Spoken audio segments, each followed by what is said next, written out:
Hello Aries, welcome to the Plaid Sheep Oracle. This week, in this set of readings, I'm being inspired by a song from my giant playlist. And today's song for you is David Bowie's Let's Dance. And I think that there's sort of no two ways around it. This is a love reading. And it's a people love reading. If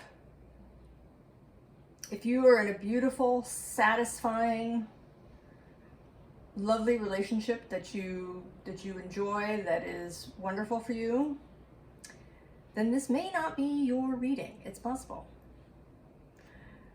I could try to spin it into love for something else. And I suppose that it could be, anything is possible, but I really think that this is about romantic love. And that this is something that you have been waiting for, hoping for. You've been wanting somebody to ask you to dance.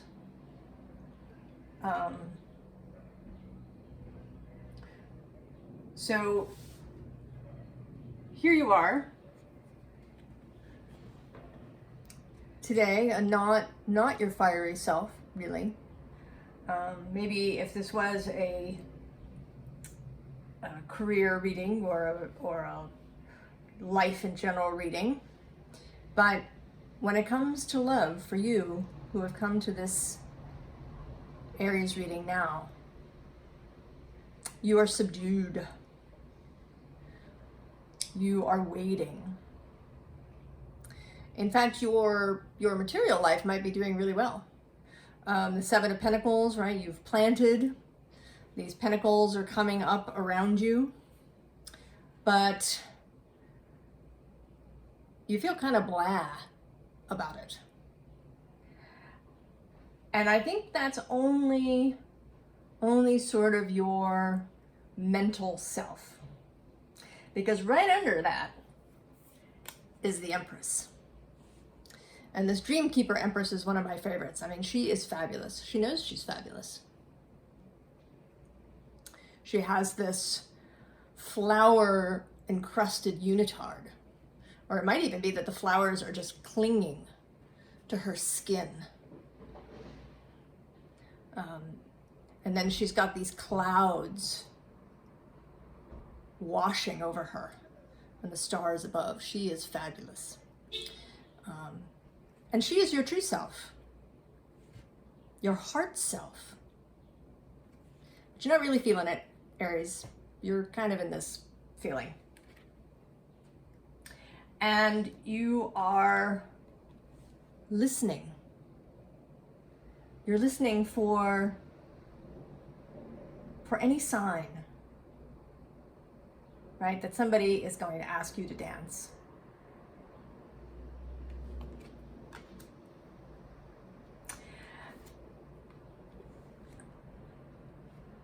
Right? This alignment, you may be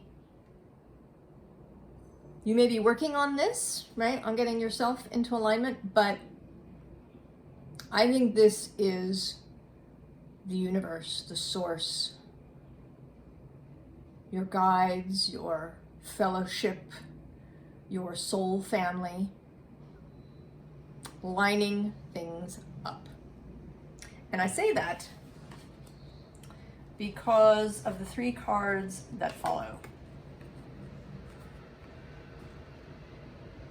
So first, now this card says relic, but I am drawn to the fact that she's standing under this archway. And that is sometimes what shows up in the Four of Wands cards. It's reminiscent to me, even though there's only three pieces here, three wands, it is reminiscent of the Four of Wands cards for me. She's in a white dress.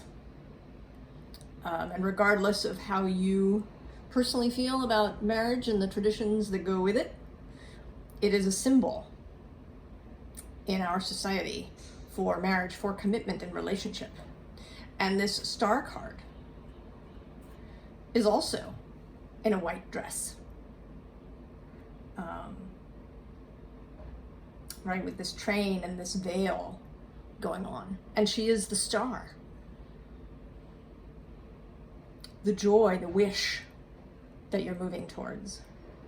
And then there's Justice, who now, right, I'm sort of seeing as the maid of honor. Or the best man.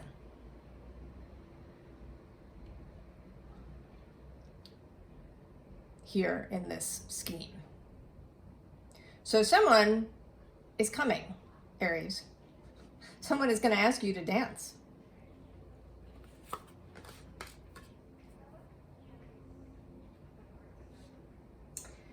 And even though you really, really want this, and there is an ecstatic sense to this Two of Materials, right? She is ecstatic feeling in her dance. But there is still a sense, as the Two of Materials, of perhaps a bit of ambivalence. And I feel as if this second row of cards is kind of about this ambivalence that you're having. On the one hand, you love the idea, right? You've been waiting for, wishing for, hoping for, imagining this connection that's coming in for you. But at the same time, right, you're sort of, right, you're also looking. Kind of, right, she's got her hand on her head there. Right, you might be a little skeptical. There is an open door next to you, but it's tiny in relationship to this whole white wall you've got going. So I think perhaps you've only opened a little door, just a little door to your heart, and you're there in your watchtower looking out. And maybe, or even probably, you've been burned in some way in the past by a romantic relationship. Or they just, right, they were never what they were supposed to be. And we do in our culture have a very idealized vision of what a romantic relationship is. Personally, I don't think that your romantic partner has to be your everything. I don't think they have to fulfill every emotional need that you've ever had. I don't think that their arrival suddenly makes your life perfect. But at the same time, I also don't believe that relationships are necessarily the hard work that people can sometimes talk about them, right? People say relationships are work. And there's this implication in that, at least to me, that it's laborious, right? And I don't think that that's true necessarily either. I think that a romantic relationship can, in fact, be magical. I think that you can be in alignment with your partner. Not that it will be perfect every single day, not that you will never ever have an argument, but that it will not feel like labor, right? That it will be work in the sense that creating a painting or making a meal or knitting a garment or tending a garden has sort of a labor component, but it doesn't feel like labor because it's so enjoyable. It fulfills something in you. It's light and beautiful. And I think that a romantic relationship can be that. that it doesn't have to be something that you're working on 24/7, that you're negotiating all the time. But I think that that's really what you believe. That while you have this Empress energy underneath you, and the Empress knows that life springs up when the conditions are right, when you have tended your soil, which is your personal space, then the garden will grow without, a ton of intervention, without having to spend hours and hours on your knees weeding. But I think that your sort of surface belief, at least, maybe it's what your parents' relationship was like, or it's how you've experienced romantic relationships, maybe even relationships in general. And 1111 was just on the timer. So your vision, either because of your experience or because of what society says, you think it's going to be a lot of work.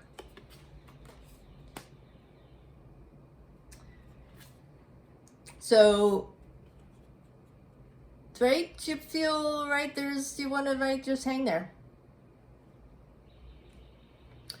Just want to hang there. Because once you commit, of course, then you're going to end up in that hefty 8 of materials, having to spend hours and hours weeding in the garden. There's going to be all kinds of problems. Maybe you'll have to make compromises. All of these kinds of things. So you're just hanging there. And, right, so there's an internal disagreement going on. There's that internal heart, your internal Empress, who can see the beauty of all the possibilities of this wonderful garden that you can create with another person. And then there's you, the trained you, the programmed you. But there is, because it's this particular 5 of Voices, this particular 5 of Swords, that has this olive branch. I think that some help is here. I think that you are actually listening to this inner Empress. And maybe that's why you're here. Maybe that's what brought you to this reading, is to hear this message, to get another nudge, another voice saying, listen, you are not wrong to want a beautiful, magical, aligned, romantic relationship. That doesn't make you wrong. It doesn't make you gullible. It doesn't make you sappy. It doesn't make you weak.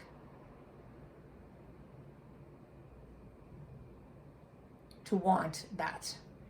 You want what you want. As the divine Kasia Urbaniak says, we don't choose what we want. We want what we want. And it is, and I'm here to tell you that it's possible. That it is possible.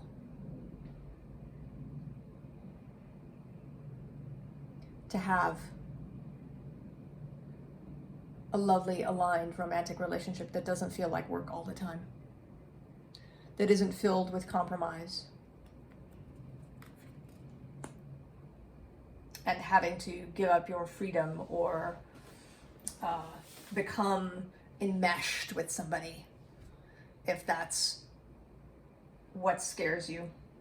And you could, right, we all have different childhood memories of relationships that we've seen around us.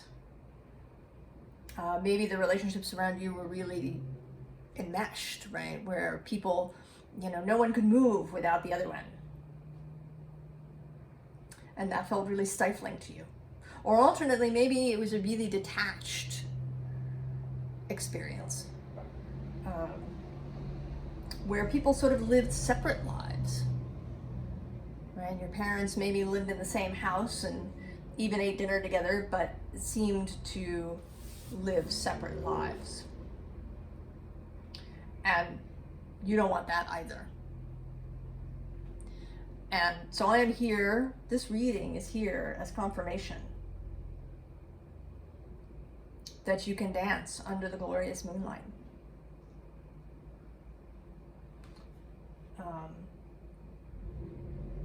And this next row is sort of saying that, and that you just have to go. So the two cards in the underlying are the portal and then the new bud. So when this person arrives, when they walk through your door, I think they are a new person. I don't think this is somebody that you've been in a relationship with before. It's possible that it's somebody that you knew, maybe knew a long time ago, that's now resurfacing. It was not romantic then, but it will be now. But I think this is a new person that's going to ring the doorbell, that is arriving.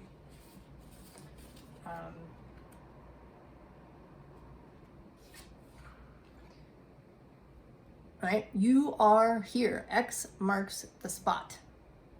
When they show up, you open the door and you begin this journey. And I think that the other thing that a relationship can be is a great adventure and a way to grow and change within ourselves. We all have this internal self, this personal Yggdrasil.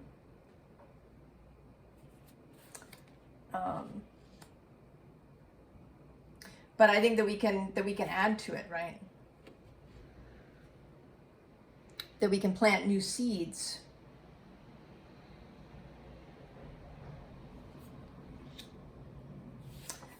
And that they will grow, right? That they begin.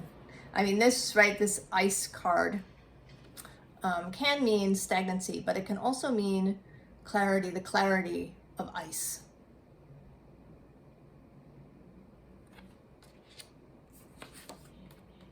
And then the journey. So I think that this relationship is a great opportunity, not just for your dream, not just to feel this connection, to have that emotional support, to have somebody to share with, but also as a growth opportunity for each of you, for this partner as well. But specifically here for you, that maybe you're going to go somewhere where you've never been before, particularly emotionally. And I say that because this bottom row, and I'll show them to you one at a time, I don't think I can hold them all up. First we have this Six of Cups, right? Childhood memories, maybe your inner child, perhaps romantic notions, right? That things have to be perfect, or that you have to find your soulmate, and that's sort of gripped you because how do I know? The Two of Wands, what do I do? Where do I go? Do I really want to do this?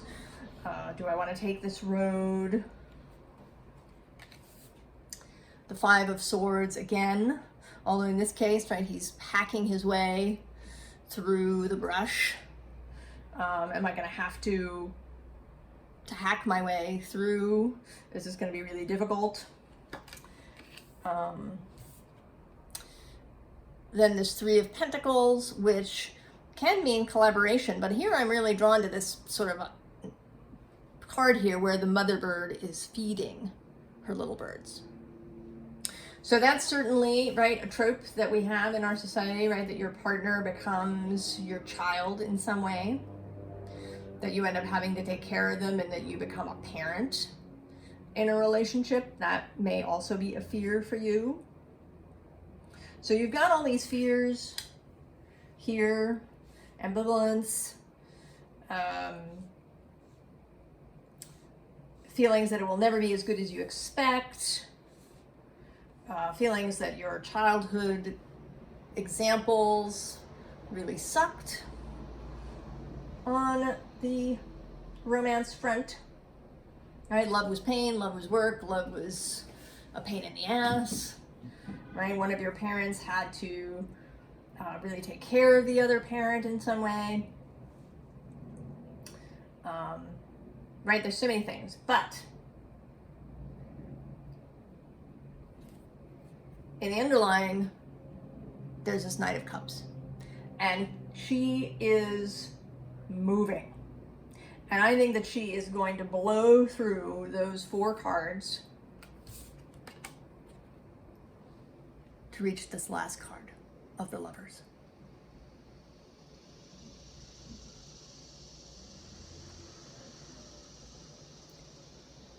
Don't stand in your own way. When somebody comes and asks you to dance, put your red shoes on and dance. Dance under the moonlight. Dance under the sunlight.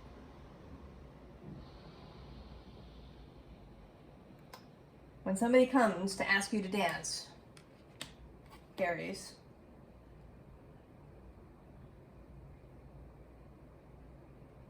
say yes. Say yes to the dance. It will work out for you. It will. The Star is here. The Knight of Cups, the Lovers, the Empress is here. The Ride. I think that you are in for the ride of your life, and a really fun ride. I think you're going to do things. I think you're going to go places emotionally and perhaps intellectually, and maybe physically. Maybe you're going to move. Maybe you're going to travel. Maybe you're going to do more of that than you've ever done before. Because I think, although travel alone can be great, I've done it, there's something extra special about sharing with someone, right? Seeing something new with someone, sharing your experience on this ride. And the Lovers are right below this card. So I think you're on this ride together. And I think you're going to have a lot of fun. So, I know that it can be difficult to give up on some of these programmed ideas, these worries that we have. But the advice I have really is to talk to yourself kindly, to let this Empress really speak to you. And don't be afraid to listen to her.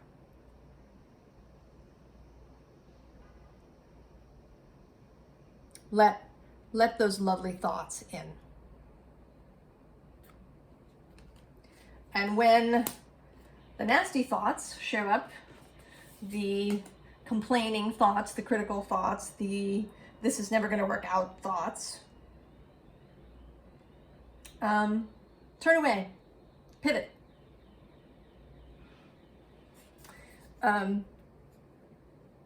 while you're hanging here. Use the moment, right, to see a new perspective. To see things from another way. To see yourself as flying rather than trapped in some cycle. A little at a time. And I think your person will help you. Because it's likely they've had these thoughts for themselves, that it isn't just you. I think that you can help each other on this ride together. So I wish you all the best, Aries. I wish you an amazing dance. And I'll see you next time. So long.